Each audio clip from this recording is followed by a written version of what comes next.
अस्सलाम वालेकुम। तो आज जो है हम एक नया चैप्टर स्टार्ट करेंगे जिसका नाम है symptom of oral and pharyngeal diseases.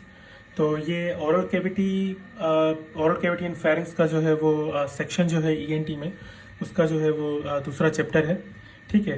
तो इसमें हम पहले तो जो है हम सोर थ्रोट को जो है वो डिस्कस करेंगे। ठीक है।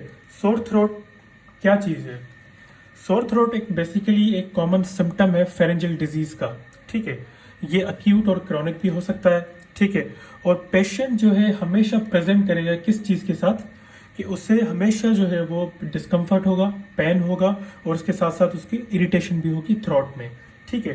तो कॉजेज इसके बहुत सारे हैं जिनकी वजह से जो ये सोर थ्रोट हो सकता है, मगर बेसिकली दो कॉजेज जो इसके मोस्ट इंपॉर्टेंट है वो मैं आपसे डिस्कस करना चाहूँगा। एक तो जो है वो क्रॉनिक फेरेंजाइटिस है। ठीक है। क्रॉनिक फेरेंजाइटिस जो कॉज है ये मोस्ट कॉमन कॉज है सोर थ्रोट का इन दी एडल्ट्स। ठीक है। तो अडल्ट में जो मोस्ट कॉमन कॉज अगर आपसे पूछा जाए तो वो कौन सा होगा? Chronic pharyngitis. ठीक है। और दूसरा जो मोस्ट कॉमन कॉज है अक्यूट टॉन्सिलाइटिस। ठीक है। अक्यूट टॉन्सिलाइटिस ये मोस्ट कॉमन कॉज है सोर थ्रोट का इन दी चिल्ड्रन। ठीक है। तो अगर पेपर में आपसे कोई भी पूछे कि चिल्ड्रन का जो है most common cause sore throat का क्या है तो वो अक्यूट टॉन्सिलाइटिस होगा। ठीक है। तो मैं यहाँ पे लिखा हूं it is a common symptom of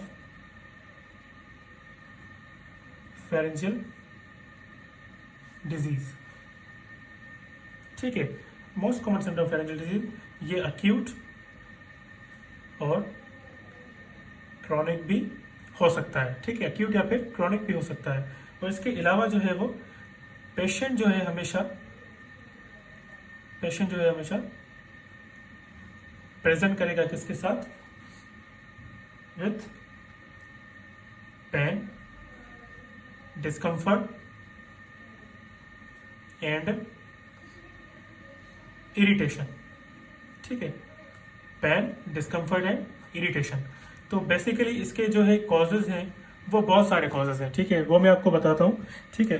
पहला तो जो मोस्ट कॉमन कॉज है वो क्या है? अक्यूट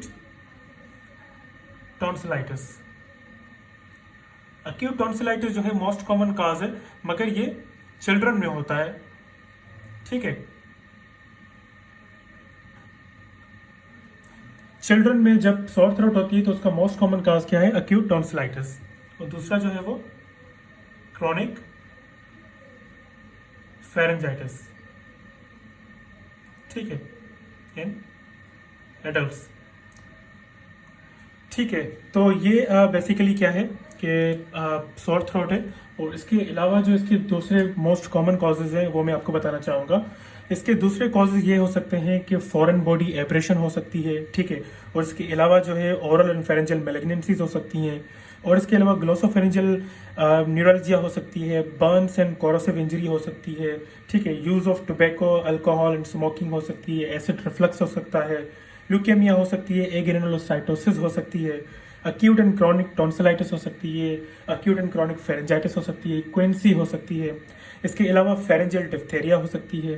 ठीक है। तो ये बहुत सारे इसके कॉजेज हैं जो आप जो है वो बुक से भी याद कर सकते हैं, मगर मोस्ट कॉमन कॉज जो पेपर में आपसे पूछे जाएंगे वो यही दोनों कॉजेज होंगे। ठीक है। तो यहाँ तक अगर आपको कोई भी चीज़ समझ में ना आई हो तो आप कमेंट्स में पूछ सकते हैं। Thank you so much.